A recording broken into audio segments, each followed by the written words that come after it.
Bonjour les amis, j'espère que vous allez bien. Ici Noélie Panda, je suis auteure, conférencière et formatrice. Sur cette chaîne, on parle de santé mentale, de guérison intérieure et puis de ta spiritualité. Guérison intérieure, santé mentale et ta foi. Parce que je suis convaincue que c'est l'ensemble de ces trois choses qui pourront t'aider à avoir une vie équilibrée au quotidien. J'espère que la semaine s'est bien passée chez vous. On se retrouve aujourd'hui pour une nouvelle vidéo. Et aujourd'hui, j'aimerais vraiment vous parler à cœur ouvert. Mais avant de démarrer la vidéo d'aujourd'hui, je voulais savoir, est-ce que tu es déjà abonné sur la chaîne? Republier cette vidéo, la partager autour de toi pour pouvoir m'aider. C'est comme cela qu'on peut accroître notre communauté. Je te dis déjà merci pour tout. La vidéo d'aujourd'hui, je suis venue au fait te parler un peu à cœur ouvert aujourd'hui. Samedi dernier, je me suis réveillée le matin, je devais amener mon fils au sport. Je devais l'amener au sport et puis continuer au fait aller au travail. Quand je me suis réveillée le matin, j'ai commencé à me préparer et puis je ne le voyais pas. Ça m'a tiqué. Je me suis dit, bon, c'est bizarre, c'est pas dans ses habitudes. Quand il sait qu'il doit faire quelque chose, voilà, il met le réveil, il est toujours à l'heure en fait. Et c'était bizarre, je ne le voyais pas. Donc je suis partie le voir dans sa chambre. J'arrive, je vois, il est complètement endormi. Je me suis dit, non, c'est bizarre. Donc, je me suis approchée de son lit pour pouvoir le toucher et je vois que l'enfant était vraiment brûlant de fièvre. Ok. Bon, déjà la veille, c'était un peu limite. Bon, voilà. Donc, je l'ai réveillé, il est parti se doucher, il devait prendre son traitement. Et puis finalement, je l'ai laissé à la maison. Moi, je suis partie au travail. Au retour du travail, je l'ai retrouvé au salon. Il n'était plus dans sa chambre, il était au salon. Et puis, il était allongé dans le canapé avec le coussin, la couverture, il s'est couvert. Et puis, il était allongé dans le canapé devant la télé. Vous allez me dire, oui, mais Noélie, bon, qu'est-ce qu'il y a d'extraordinaire au fait sur ça? Pour vous, ça a l'air simple, normal. Mais moi, quand j'ai vu au fait cette image, ça m'a fait un bond. Il y a quelques années, en fait, il y a quelques années en arrière, dans ma propre histoire, au fait, c'est-à-dire dans l'histoire de sa propre mère. Et j'ai vu mon fils et je me suis dit, ouais, le temps a coulé et Dieu sait vraiment changer les choses. Vous savez, regardez mon fils sur ce canapé ce jour-là. J'ai l'habitude de le voir sur le canapé. Mais l'image que j'avais vue ce jour-là, je me suis dit, waouh. En fait, il sait, il a conscience qu'il est chez lui, en fait. Et qu'il a le droit de se mettre là où il veut. Et que personne ne viendra lui dire, pourquoi tu es ici, quitte là, ainsi de suite. Il est chez lui et c'est tout à fait normal. Ce que moi, sa mère, je n'ai pas eu il y a quelques années. Je me rappelle que moi, quand j'avais son âge, quand je devais aller au salon, soit je devais aller servir à manger, je devais aller déposer quelque chose, ou servir à manger, déposer quelque chose, ou carrément quand on me punissait. C'était ces moments-là où je passais au salon. Mais aller au salon, aller s'asseoir dans le canapé, ou même sur la table à manger pour manger, rester devant la télé, je n'ai jamais connu ça. Oui. J'étais le genre d'enfant, j'ai grandi dans un environnement où on me malmenait tellement, il y avait beaucoup de maltraitance, beaucoup de mauvaises paroles vis-à-vis de moi. Et déjà à cet âge-là, j'avais remarqué au fait que j'avais un traitement qui était différent vis-à-vis des autres enfants au fait qui étaient dans la maison. Moi, on me traitait différemment. C'était comme si je n'avais pas le droit d'être là. Il y avait déjà ce sentiment de rejet qui était ancré parce que je voyais que le traitement que les autres subissaient, c'était pas pareil pour moi, en fait. Moi, il y a des choses à laquelle je n'avais pas le droit. J'avais le droit au minimum syndical. Et puis, on me refoulait là-bas loin. J'étais pas l'enfant qu'on devait voir. On ne devait pas me voir, en fait. Et j'ai grandi dans ça, j'ai grandi dans ça, j'ai grandi dans ça. Et ce sentiment de rejet, c'est tellement incrusté chez moi, je me suis dit plus tard, si Dieu me fait grâce que j'ai des enfants, jamais, au plus grand jamais, en fait, je ne leur ferai ressentir cela. Ils doivent se sentir chez eux. Ils doivent savoir que, en fait, je suis chez moi. Et voilà, et c'est tout à fait normal, au fait, que je me pose là où je veux. Et, enfin, que l'enfant soit à l'aise. Oui. Et ça, c'est mon histoire à moi, mais ça peut être l'histoire d'une autre personne, peut-être de toi qui es en train de m'écouter en ce moment, en fait. Et le temps est passé, tu es resté dans ça. Vous savez, je suis restée dans cet état-là. Ce n'est pas que dans cette maison. Et là, quand je vous parle, au fait, de ce pan de ma vie, ce n'était pas chez des étrangers. Ce n'était pas chez des étrangers, au fait. C'était dans la cellule familiale. C'était dans la maison familiale où tu subis ça. Donc, tu te dis, peut-être que c'est toi le problème, tu n'es pas assez bien, tu as fait quelque chose de mal. Dans le regard d'enfant, tu te dis, mais pourquoi je subis ça, en fait? Et qu'est-ce que j'ai fait? pour mériter ce genre de traitement et tu gardes cette douleur en toi. En grandissant plus tard, tu te rends compte que en fait, il y avait des problèmes d'adultes que toi, tu as hérité. Donc, ça dit que tu payes des pots cassés pour des choses dont tu n'es même pas au courant, malheureusement. Mais la plaie, elle est déjà béante, la plaie, elle est là pour toi en tant qu'enfant. La lecture que tu avais au fait de la situation, c'est qu'on te rejetait. Pourquoi? Qu'est-ce que tu as fait? Tu ne sais pas. Tu sais juste qu'on te rejette. Et ce sentiment va s'accroître, ça va te poursuivre au fait partout. Et moi, ça m'a poursuivi jusqu'à, même à ma conversion. Après ma conversion pendant très longtemps. Et je sais que tu peux te retrouver dedans, en fait. J'étais à l'église, dans le service, je faisais tout ce que je faisais. Mais quand on me disait, Noélie, Dieu t'aime, ou Noélie, tu sais, tu as de la valeur, tu as ta place, tu es capable de faire telle chose, j'y croyais pas, en fait. Je n'y croyais pas parce que toute une bonne partie de ma vie, voilà, j'ai toujours été considérée comme la petite bête noire, la petite fille qui n'était pas assez, elle n'est pas ceci, elle n'est pas cela, c'était ça, en fait. Et ce rejet que j'avais vécu ne venait pas des gens de l'extérieur, ça venait de mes parents. Quand je dis parents, ça peut être père, mère, grands-parents, tantes, ainsi de suite. En tout cas, le cercle familial restreint. Ça venait d'eux. Et maintenant, je vais me convertir, j'arrive à l'église, vous allez me dire que Dieu m'aime et que je vais y croire facilement. Non. Voilà l'un des défis que beaucoup de personnes, en fait, ont à l'église.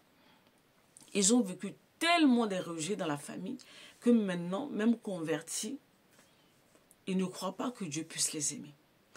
Dernièrement, en fait, je suis tombée sur quelque chose où on disait aux gens, si vous reconnaissez que vous avez la blessure du rejet, il faut mettre en fait des tests dans vos espaces de vie et le proclamer. Quand je dis des tests, ça peut être des versets bibliques, la parole de Dieu, des paroles qui vont vous aider. Ce qui n'est pas faux, c'est une bonne chose, mais c'est limité. C'est limité où une personne qui a vécu le rejet, la personne même a du mal, doute même de l'amour de Dieu. La personne croit que même Dieu, au fait, la rejette. Vous voyez, ça va plus loin. Ça ne s'arrête plus seulement au rejet des hommes. Ça va plus loin. La personne est persuadée que peu importe ce qu'elle peut entendre comme enseignement et tout, la personne est persuadée que non, même Dieu me rejette parce que je ne suis pas assez bien, parce que je ne fais pas les choses assez bien, ainsi de suite.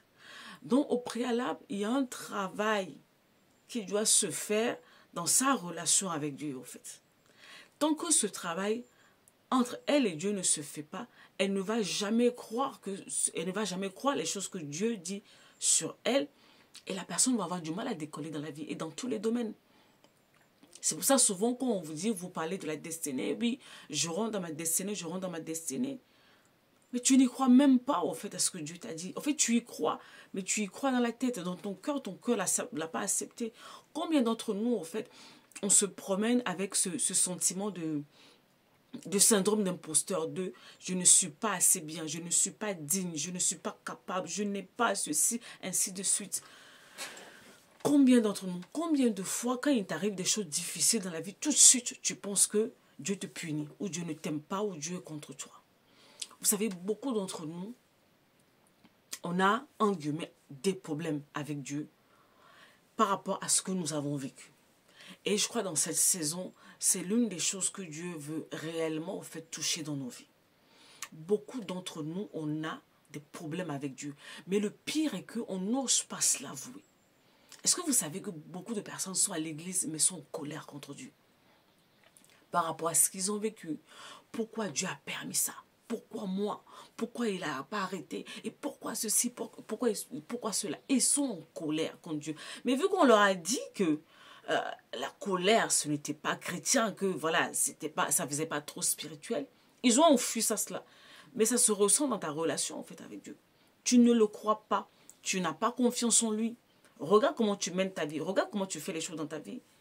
Ça se ressent, en fait, qu'au plus profond de toi, il y a un hic avec Dieu. Et si tu as l'honnêteté de reconnaître cela, tu vas te rendre compte que ça vient plus loin. En fait, c'est comme si tu as pris tes problèmes de l'extérieur, de ta vie de tous les jours, de la famille même, je dirais. Tu as pris ça, tu as projeté ça sur Dieu. C'est pour ça que dans cette saison, on vous dit que le Seigneur veut un retour à soi. Un retour à soi, un retour dans votre relation personnelle. Parce que tout commence par là-bas. Vous ne pouvez pas me parler de réveil. Vous ne pouvez pas me parler de ceci, de changement, de tout ce que vous voulez, de se lever, de briller, enfin bref, de tout ce que vous connaissez. Vous ne pouvez pas me parler de cela avec des personnes, au fait, qui sont en porte-à-faux dans leur relation avec Dieu. On doit repartir à la source des choses, au fait. Pendant des années, j'étais à l'église. Je servais, je parlais en langue, je faisais tout ce que tu veux. Tout. Mais c'était compliqué. Je ne faisais pas confiance à Dieu. Je ne croyais pas que Dieu m'aimait. Même les prophéties que j'entendais, oui, j'entendais. Je disais Amen. Mais je n'y croyais absolument pas. Absolument pas, en fait. J'y croyais pas. Maintenant, comment tu veux que quelque chose à laquelle tu ne crois pas puisse se réaliser dans ta vie? Voilà le problème que nous avons, en fait. Tu n'y crois pas, tu veux que ça se réalise. Au fait, en vrai de vrai, ce n'est pas ce que tu dis qui va arriver. C'est ce que tu crois au plus profond de toi-même. C'est ça, en fait, qui va se réaliser. Donc, la question que moi, j'aimerais te poser, qu'est-ce que tu crois au plus profond de toi-même? Et si tu t'assieds dans cette saison pour revoir ce qui se passe réellement entre toi et Dieu dans ta relation avec Dieu?